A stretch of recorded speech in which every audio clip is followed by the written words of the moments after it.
1962 मधली एक घटना आहे. ती घटना आहे एका पोलिओग्रस्त पोरी, तिचं नाव आहे विल्मा रुडक. जन्म होताच त्या पोरीच्या अंगावरनं पोलिओ गेला. पोलिओ गेल्यानंतर ती फक्त 2 किलोची होती.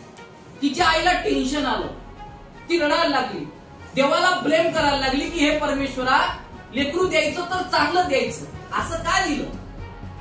खूप रडायला लागली. एक तर कितीतरी वर्षानंतर लेकरू झालं, आणि झालं तर झालं, कसं झालं, एकदम अकम, एकदम विकलांग.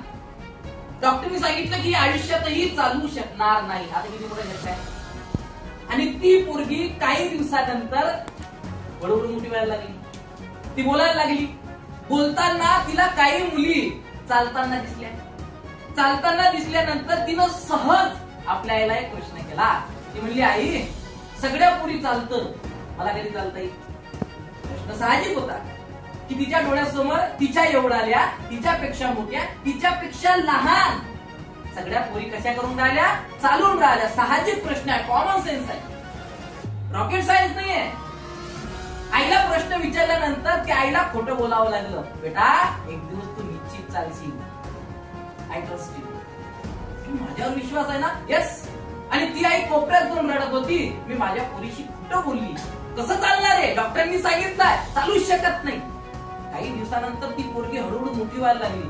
तिला पोरी पडताना दिसायला लागले, पोरं पडताना दिसायला लागले, धावताना दिसायला लागले.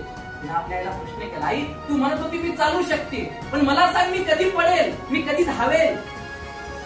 परत पुढे बोलली, बेटा, एक दिवस निश्चित धावशील. त्या पोरीला बिलीव झाला, विश्वास बसला, माझी आई कधी खोटी बोलत नाही.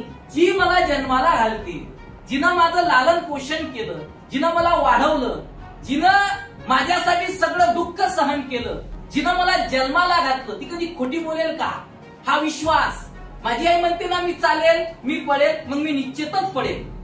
आणि एक दिवस तिनं हट्ट केला की मला धावायचं आहे, मला पडायचं आहे, मला चालायचं आहे. आणि मग रिक्वेस्ट केली, विनंती केली, हट्ट केला, जिद्दी झाली. आणि त्या माईनं तिला असं पकडलं आणि स्कूल मधल्या प्रिन्सिपलला विनंती केली की तुमच्या स्कूलमध्ये स्पोर्ट आहे, स्पोर्ट डे आहे, तर माझ्या पोरीला सुद्धा भाग घेऊ द्या. प्रॉब्लेम असं आहे, अडचण अशी आहे की त्या पोरीला जर उभं राहता येत नाही, कारण तिला खाली ठेवलं की तिला उठताच येत नाही. ती चालेल कशी, पाय तिला सरकवता येत नाही.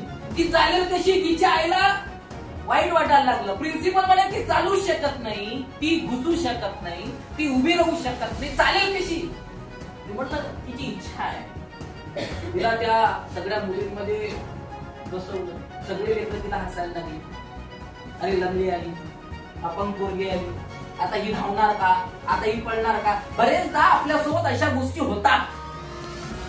आणि मग तिच्या डोळ्यातनं खाड दिशा अश्रूच्या धारा व्हायला लागल्या.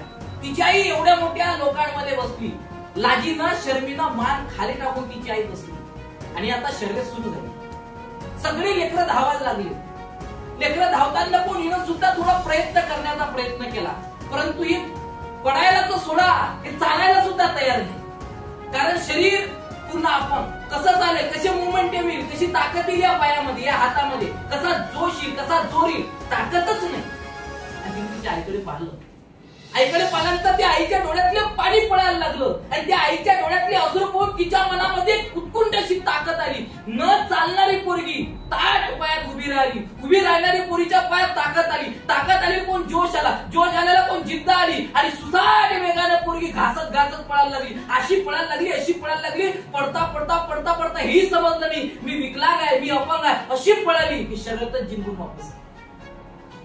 20 वर्षाचा इतिहासात सायन्स सुद्धा फेल ठरलं की ज्याच्या अंगावर पोलिओ जाते ते लेकरू उठून उभं होऊ शकत नाही.